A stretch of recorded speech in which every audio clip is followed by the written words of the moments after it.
உலகில் வாழும் அனைத்து தமிழர்களுக்கும் வணக்கம். நான் உங்க பாசிபிலிட்டி பேசுறேன். இன்னைக்கு நம்ம எங்க வந்திருக்கோம் பாத்தீங்கன்னா, நாகப்பட்டினத்திலேயே அதிக அளவுல மீன் பிடிக்கக்கூடிய இடமாக விளங்கக்கூடிய அக்கரைப்பட்டை ஹார்பருக்கு தான் வந்திருக்கிறோம். அக்கரைப்பட்டை ஹார்பருக்கு தான் ஏற்கனவே வந்திருக்கா, இப்ப ஏன்டா வந்திருக்கா அப்படின்னு கேட்பீங்க. இந்த அக்கரைப்பட்டை ஹார்பர்ல மீன்களை பிடிச்சிட்டு இங்க ஏலத்துல விடுவாங்க, அதை பாக்குறது தான் வந்திருக்கிறோம். இங்க மீனை பிடிச்சு ஏலத்துல விடக்கூடிய நிகழ்வை நான் மட்டும் பாக்குறது மட்டும் இல்லாம உலகத்துல இருக்கக்கூடிய நமக்கு சப்போர்ட் பண்ணிட்டு இருக்கக்கூடிய அனைவருக்கும் இந்த வீடியோவை நான் பதிவு செய்யறேன்.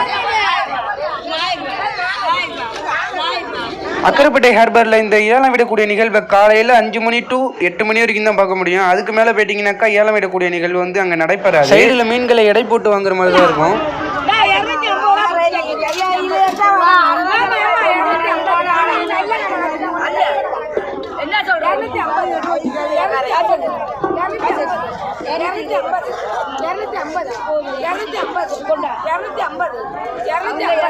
ஏல விடக்கூடிய நிகழ்வை பார்த்துருப்பீங்க. இதே போலவே நீங்களும் ஏலத்தில் மீன்கள் வாங்கிருக்கீங்களா இல்லைங்கிறதை கீழே கமெண்ட் பண்ணுங்க.